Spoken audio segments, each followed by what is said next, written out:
Okay, this is the first in what will hopefully be a long-running series of saving bikes from the grave, from the scrapyard.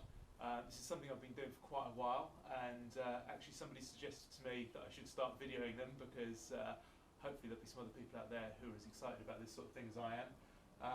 Basically, the moral of the story that I'm hoping to get across in this series of videos is that every bike is worth saving from the scrapyard. As soon as a bike's working, as long as it's rolling, brakes, steers, pedals, you've got something that somebody will be able to use and is of value to somebody. So that's what I'm trying to get across here. This particular bike, I'm not going to be selling, but I've had it for a couple of years now and picked it up on eBay for about 15 quid. It didn't work when I got it. It's basically everything on it was seized. Tyres were useless, brake cables were completely knackered, but for just a few quid I managed to get it rolling. I really enjoyed the process of fixing it. Everything about it has been a bit of a learning curve. The great thing is with the resource of YouTube is there's a tutorial for pretty much everything out there.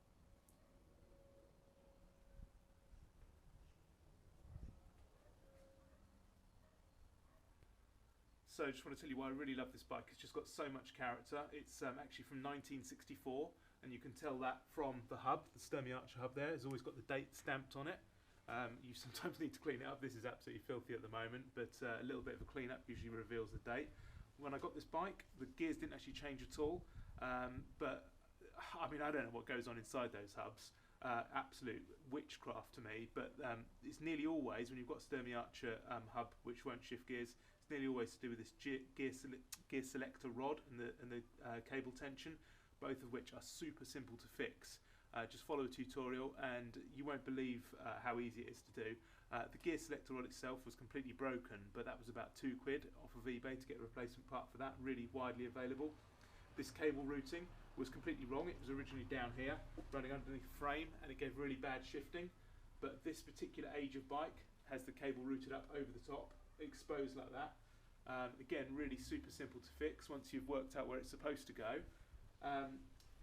New cables themselves on both the gear shifter and the brakes has just made them work absolutely perfectly now. I needed to straighten up these cranks, which has got a cotter pin assembly. The cotter pins are notoriously difficult to change, but actually, again, following another tutorial, using a G-clamp was actually quite easy to get them out. I think it's all down to the technique in terms of getting those things out. If you just try and bash them with a hammer, you're going to end up hurting yourself or damaging parts, but the G-clamp really gently eases it out, but with as much force as is needed. I found this period rack for it, which I added. It actually cost more than the bike itself, but I figured it would add quite a lot to the utility of the bike, and because I knew I was going to be keeping this thing, I didn't mind spending a little bit of extra money on it. You'll notice it's got the original Brooks saddle with the sprung, and it's sort of like a waxed canvas sort of cover on it. I mean, it looks really, really tatty, but it's unbelievably comfortable still. I've added this stainless steel basket, which has come from Bobbin. Yeah, it's just added so much to the utility. Just being able to put two shopping bags in there just means this bike is so useful. I just use it for all sorts of stuff. You'll notice how the whole thing is absolutely filthy. You can just about see the original green paint, original logos and transfers, and you can probably just about make out Triumph there as well. I just love it like that. It just shows all of the character. Just really it's got a story to tell. Every little scuff on there is part of its life. I have absolutely no intention of restoring this properly, or indeed even cleaning it. I just think that keeping it in this condition just really makes it look like an antique relic, which is superb. You notice it doesn't say, I mean, the bike is a Triumph. I can't remember exactly what model, but the chainring here says BSA on it. That's been replaced. Just simply because it was worn out and it needed doing. Again, super simple, and rebuilding the bottom bracket.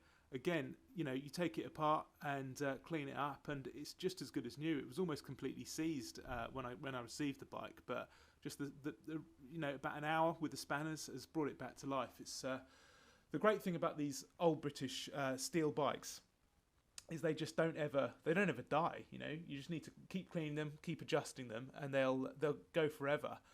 There's really very little that you even need to replace on them. I mean, these these drivetrain parts are usually made out of steel, which is so much more durable than the aluminium on modern bikes.